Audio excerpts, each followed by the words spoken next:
EVM के खिलाफ आवाज उठाते रहे। वोट का अधिकार आपको नहीं पता है कैसे मिला। 1950 के पहले सबको वोट देने का अधिकार नहीं था। पहले तो बूथ लूट लिए जाते थे और अब हम लोग की चेतना आई कि वोट देना है तो ईवीएम मशीन आ गया। वोट का अधिकार नहीं बचा तो कुछ नहीं बचेगा। बहुत जल्दी आपको जो है ना प्रदर्शन करना पड़ेगा। चुनाव आयोग का ऑफिस जहां जहां है वहां पे घेरना पड़ेगा, प्रदर्शन करना पड़ेगा। एक तरह से संविधान और भारतीय गणराज्य पर हमला हो रहा है। खुलेआम हिंदू राष्ट्र बनाने की बात हो रही है। खुलेआम अम्बेडकर को गाली दे रहे। स्कूल कॉलेज के क्या हाल है आप जानते हैं? उत्तर प्रदेश में हजारों स्कूल बंद किए जा चुके हैं। सोशल मीडिया में पढ़ा, अखबार में छपा है। नहीं तो आप देखिए विश्वविद्यालय महंगे होते जा रहे हैं। अंग्रेजी स्कूल में आप पढ़ा नहीं सकते हैं। प्राइवेट यूनिवर्सिटी में मैं नहीं पढ़ा सकता। कोई हलचल है कहीं? सरकारी स्कूल का बुरा हाल है। मनुवादी हो गए, सब मनुवादी हो गए। कुछ दोस्त भी तलाशी। और जो दलित हिंदू राष्ट्र की पालकी ढूंढा है वो कौन है? बाबा साहब ने schedule caste manifesto 1951 clear cut लिखा था कि आरएसएस और हिंदू महासभा जैसे दलों से हमारा कोई गठबंधन नहीं होगा। और आज तो बेशर्मी से लोग टिकट ले रहे हैं और चुनाव लड़ रहे हैं और मंत्री भी बन रहे हैं। एजुकेशन खत्म, सब कुछ खत्म।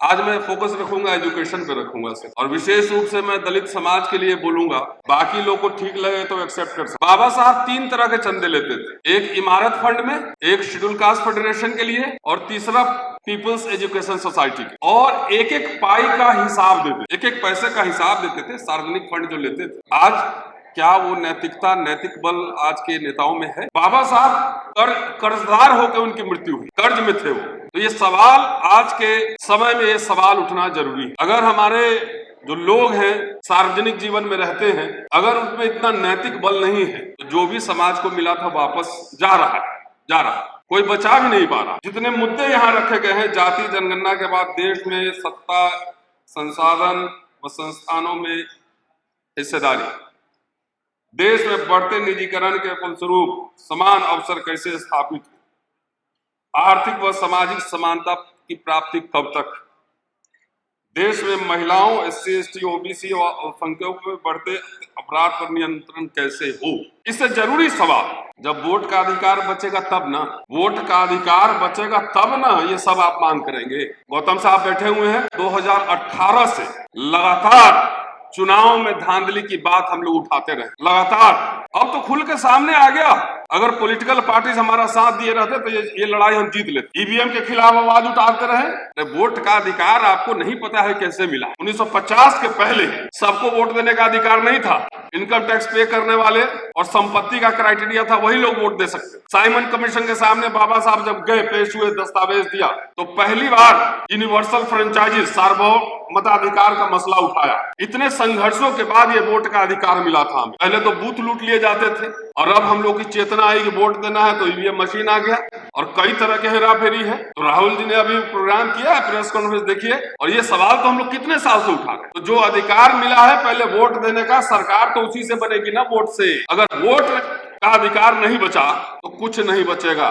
मनमाने से सरकार काम करेगी और आपका छीना जा रहा है। बांग्लादेश में आपने देखा ना, बांग्लादेश में विद्रोह हुआ इलेक्शन कमीशन के खिलाफ, शेख हसीना के खिलाफ हुआ कि नहीं? वो भाग के यही भारत में ही आई। पाकिस्तान में आपने देखा होगा, कमिश्नर ने खुलेआम इस बात को स्वीकारा था कि इलेक्शन में हेराफेरी हमने की या कुछ लोगों को जितवाया। 7-7 चरण में चुनाव हो रहा है। कहाँ कम टाइम लग रहा है? 1.5 महीना, 2 महीना, 2.5 महीना रिजल्ट आने में लगा। तो सबसे पहले आह्वान है इस मंच से कि बहुत जल्दी हम लोग, जैसे SC ST एक्ट पे हुआ था, जैसे रोस्टर के सवाल पे हमने किया था, बहुत जल्दी आपको जो है ना प्रदर्शन करना पड़ेगा। चुनाव आयोग का ऑफिस जहां जहां है वहां पे घेरना पड़ेगा, प्रदर्शन करना पड़ेगा। सरेआम डकैती, वोट की डकैती हो रही है, कहां से बचेंगे अधिकार? तो कल हम लोग थे प्रेस कॉन्फ्रेंस में, राजेंद्र पाल गौतम साहब थे, महमूद पराचा, सूरज यादव थे, मलिक साहब भी थे, बलराज मलिक। यह आह्वान हमने किया है देश भर में घूम घूम के। पहले इसके खिलाफ हमें एक माहौल बनाना पड़ेगा।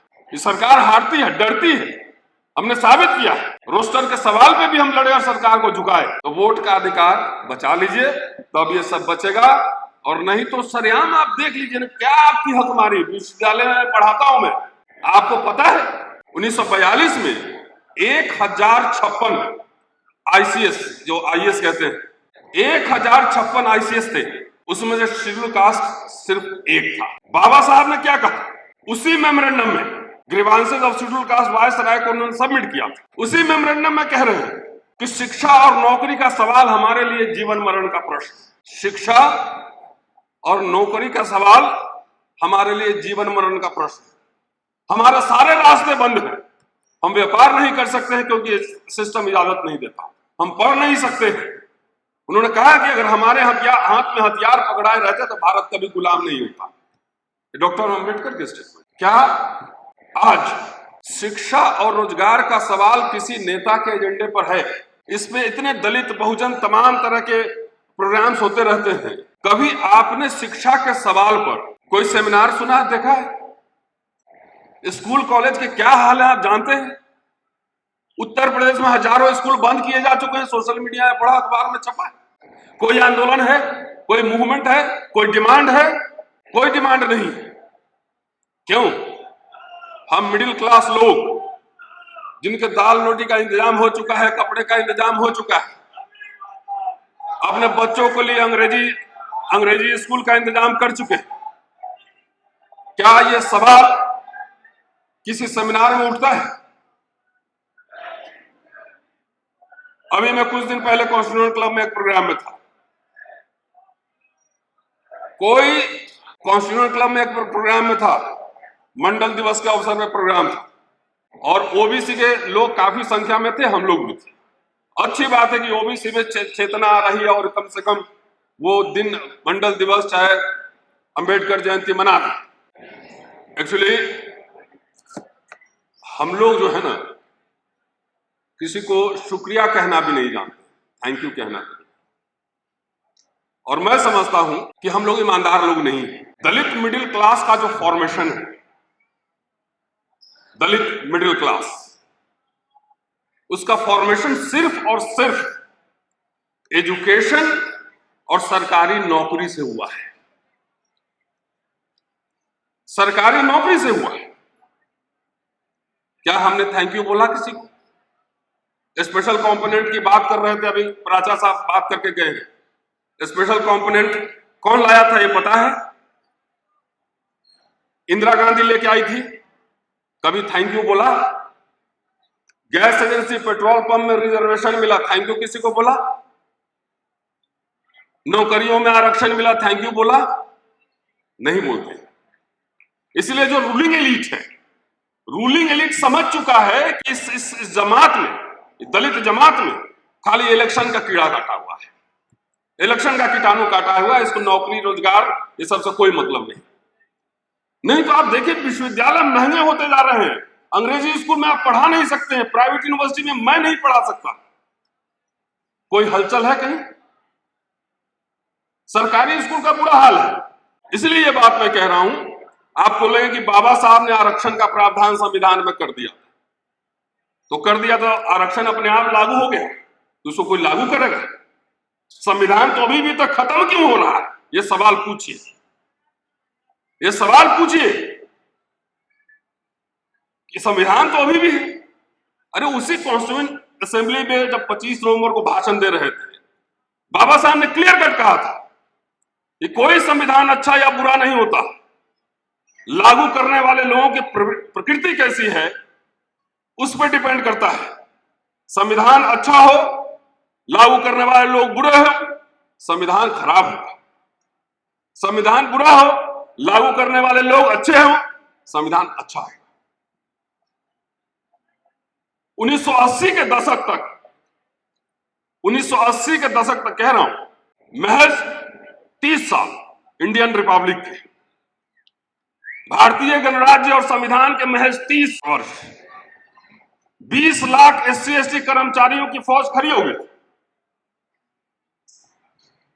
ये कोई कम काम था?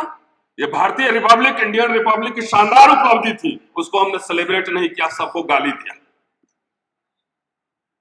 अगर पब्लिक सेक्टर यूनिट नहीं बने रहते, सरकारी संस्थाएं नहीं बनी रहती, तो आरक्षण जो है ना, दीवार में फोटो लगा के टांग देते कि वहां आरक्षण है, जैसे अभी हो रहा है। जो मिला था वो भी वापस जा रहा है, सबको गाली ही दिए जा रहे हैं।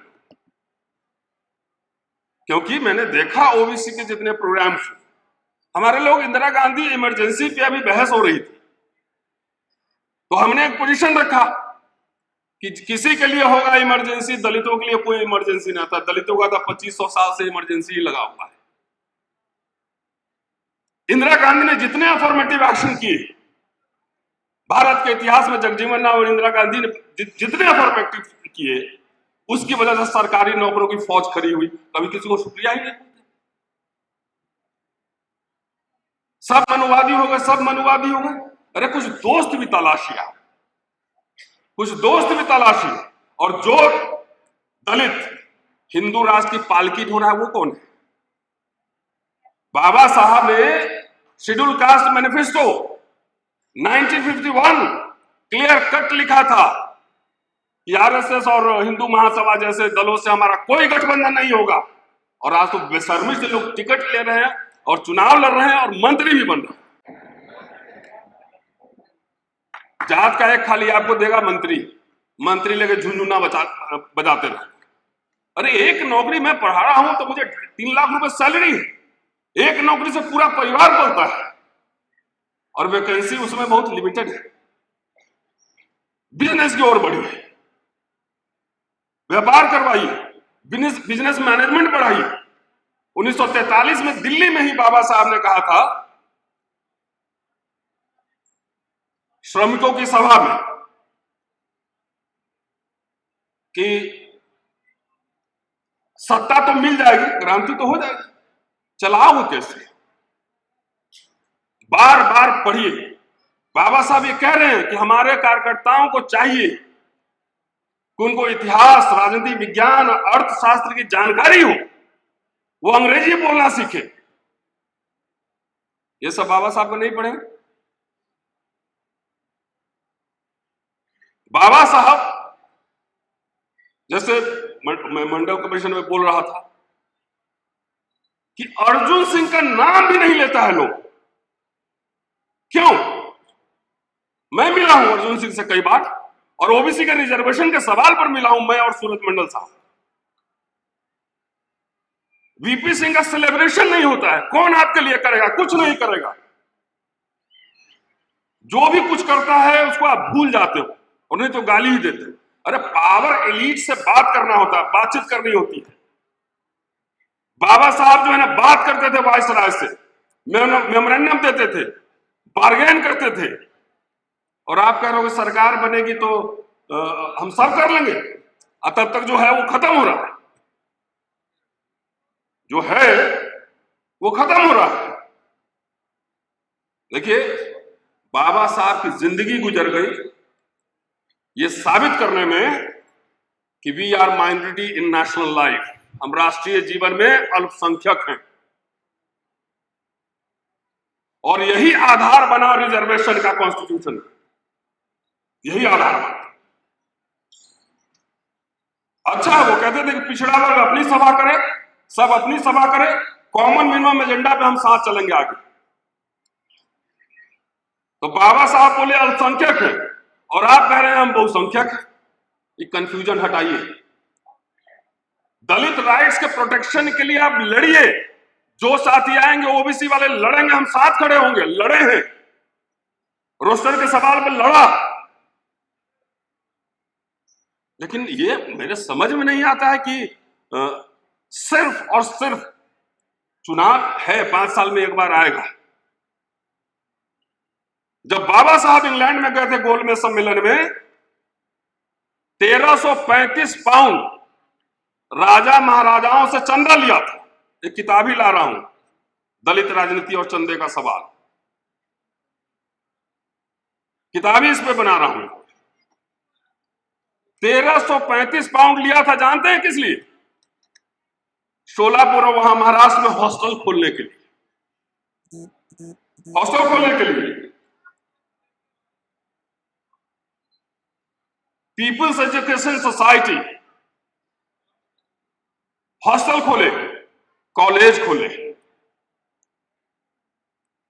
सिद्धार्थ कॉलेज मुंबई में, और उसके बाद 1954 में महाराष्ट्र में मिलिंद कॉलेज।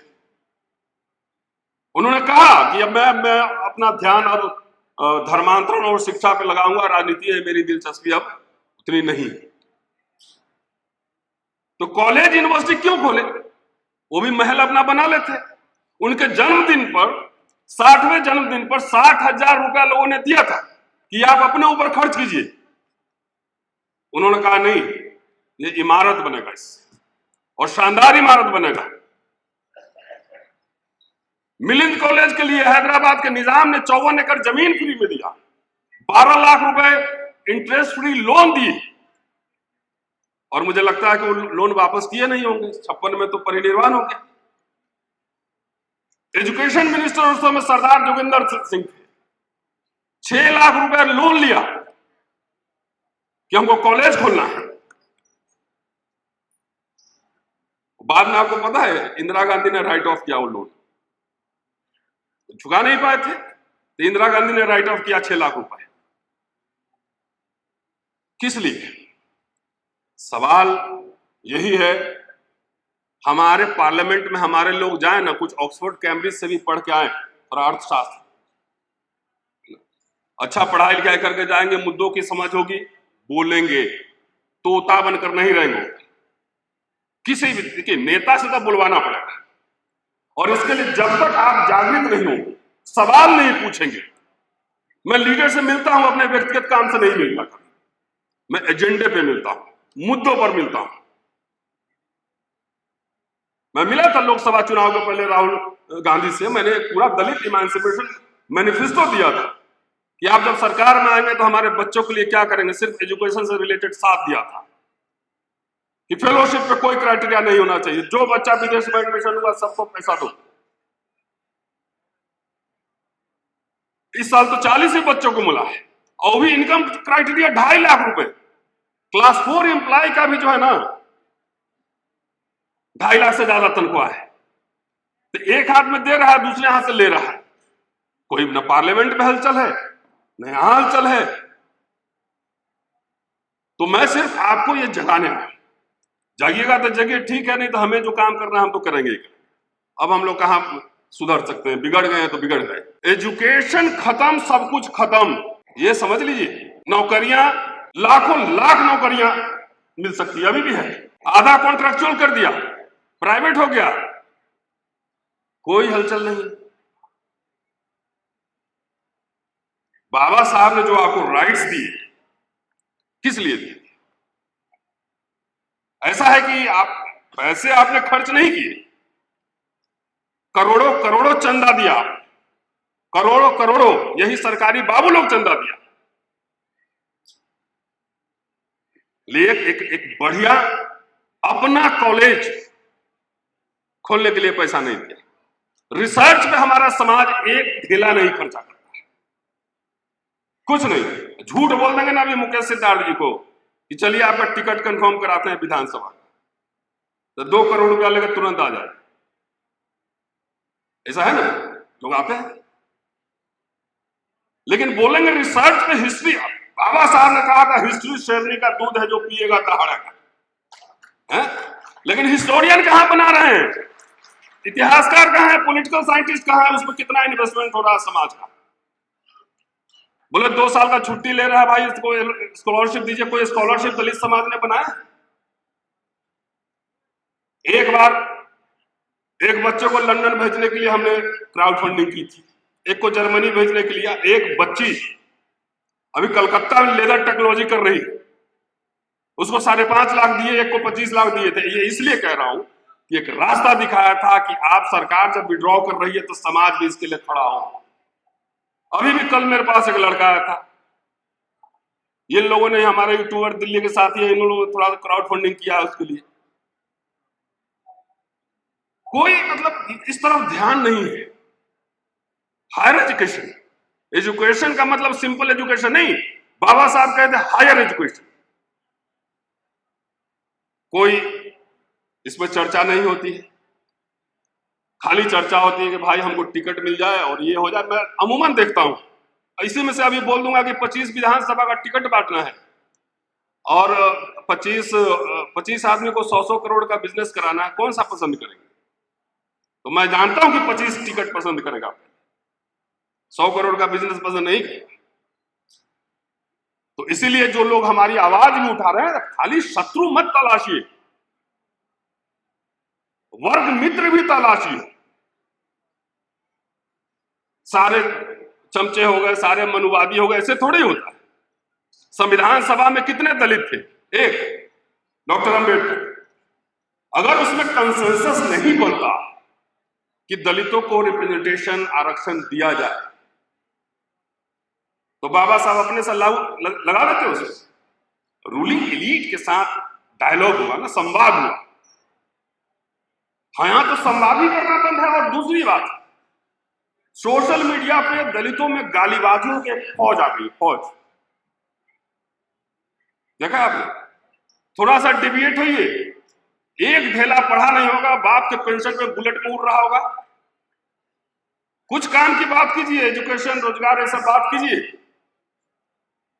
देखिए आप ही वो गाली देना शुरू कर देगा। आजकल थोड़ी कम हुई है। अब पिताजी का एक जनरेशन पेंशन गायब हो जाएगा, एक जनरेशन में पेंशन गायब हो जाएगा। हम लोग का अनुमान है कि 2035 तक दलित समाज पेंशन लेस हो जाएगा। जब भारत गरीब मुल्क था तो फ्री का एजुकेशन, फेलोशिप, नौकरी, पेंशन सब कुछ मिल रहा था, ना। अगर राजीव गांधी ने जवाहर नवोदय विद्यालय खोले, फ्री एजुकेशन, तो उसमें हमारे बच्चे भी पढ़े ना। आज उसमें भी फीस लगाया जा रहा है, पता है? हर जगह पैसे लगाए जा रहे हैं। अमीर भारत हो गया तो नौकरी भी गायब, पेंशन भी गायब, एजुकेशन भी गायब। कोई आपको देगा नहीं। और जात पात के चक्कर में हटिए, आइडियोलॉजी पे आइए। जिससे मैं नफरत करता हूं, जिसकी वैचारिकी से, उस खेमे में अगर मेरा भाई भी होगा ना, तो 1 लाख रुपया खर्चा करके जाकर चुनाव में हरवाऊंगा उसको, हरवाऊंगा।